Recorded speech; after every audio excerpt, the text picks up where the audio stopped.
Regardless of what your plans are, having some idea of what the forecast is ahead of time could only help you keep it together. Catherine was making plans to take her kids to the park, and although the weather looked pretty good, she had heard that a cold front might be coming through the area, and she wanted to be ready, if only for the fact that she might need to dress for the occasion.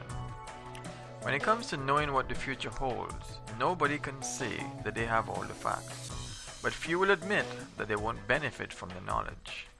Because the weather forecast plays an important part in our daily activities, most of us will take a few minutes before we leave the house to know what we will be expecting.